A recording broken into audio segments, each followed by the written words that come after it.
Happy February, everybody. I'm going to go over some economic predictions and also explain what I believe will be the Fed policy.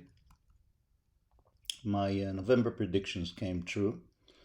Oil price is higher, long maturity interest rates are higher, stocks are lower. Israel announced that it will act against Iran's nuclear program regardless of what the US does. Russia is preparing to invade Ukraine in the spring and threatens to divert its natural gas sales to China and away from the European Union. In terms of the Fed, I saw some people such as Luke Groman say that the Fed is trying to inflate away the debt.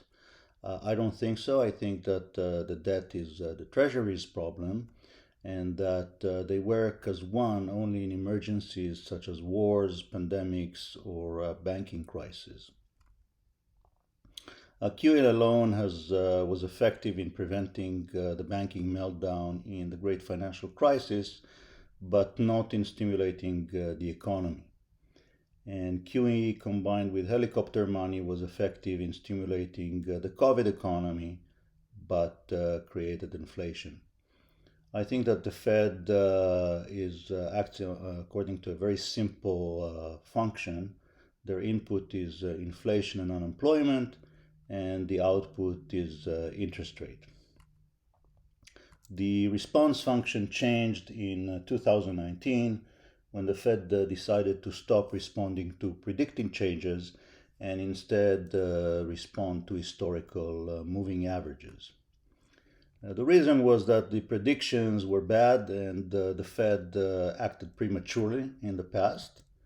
And this time they did not tighten prematurely, but instead they started or will start tightening too late because of a prediction again that inflation is transitory. I don't think that they will repeat this mistake, and I think that they will stick to the moving averages.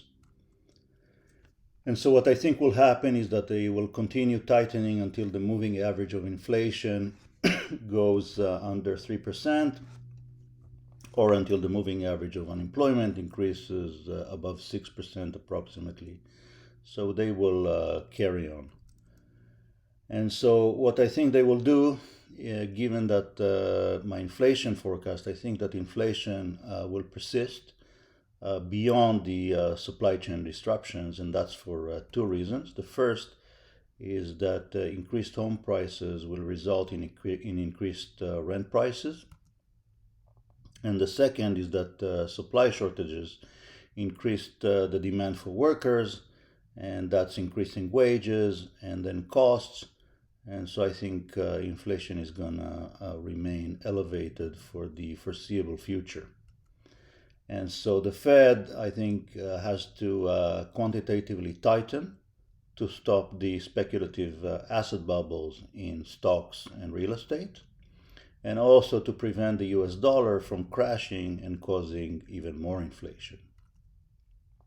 And then last, I think that they will increase the overnight interest rate only symbolically. And the reason for that is that I think the Fed needs to first reverse the monetary debasement. They need to deflate the asset bubbles using a higher, longer duration interest rate. And we'll get a little bit more into that. And they need to let the yield curve steepen first, and only then raise the overnight rates, raising the whole yield curve while maintaining its normal shape. I think that what they want to do is tighten on financial assets without tightening short-term lending for business activity. So why do I think that the long duration interest rate will rise? I think here I am showing the supply and demand for loans to the Treasury. So we have a demand curve coming from the Treasury. The price of the loans is the interest rate. And the supply of the loans comes from the Fed, but also from households, banks, and so on. And so what I think is going on is that the supply that is going to be provided by the Fed is going to be reduced, while the demand that's coming from the treasury has increased and will continue to increase.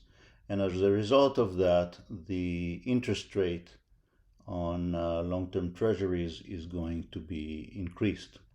That's the nominal interest rate.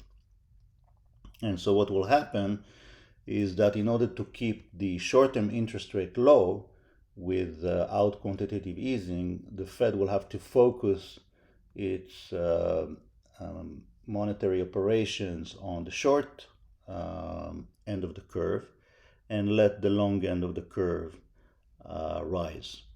And so the shape of the yield curve should normalize, and the interest rate on the 10-year and the 30-year should rise.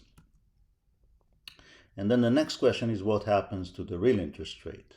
That's the interest rate, the nominal interest rate net of inflation. We're starting at a point where the nominal interest rate is low, but the real interest rate is negative due to high inflation. And so what can happen is that the Fed can increase nominal interest rate very slowly without affecting the real interest rate, because inflation will continue to rise together with the nominal interest rate. And I don't think that that's something that they're going to entertain. If they instead increase the nominal interest rate at a faster pace than inflation, then what happens is that the real interest rate also rises.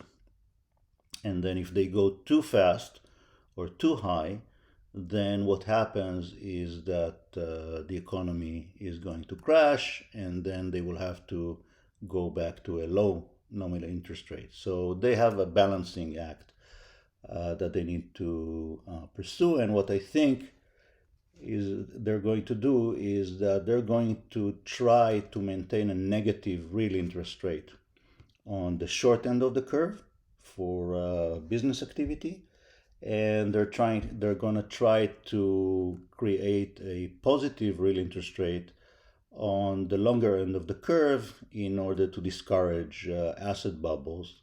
So the interest rate on mortgages and the discount rate on cash flows of stocks are going to increase and reduce the valuations of homes and real estate and stocks. We are starting at this point from a point of unprecedented ratio of stock valuations to GDP. The previous peak was in the dot-com bubble, and right now we are about twice as high in terms of the ratio of stock valuations to GDP. So despite the January correction, we are still in unprecedented territory in terms of a bubble. And so what I want to show here is that the same return can be obtained on the way down as on the way up. So if you buy a stock at $100 and let it run up to 200, you make 100%. But on the way down, when it goes down by 50%, you basically, what you do when you short is you first sell and then you buy. So basically you sell for 200 and you buy at 100. So it's basically exactly the same return, but in a different order.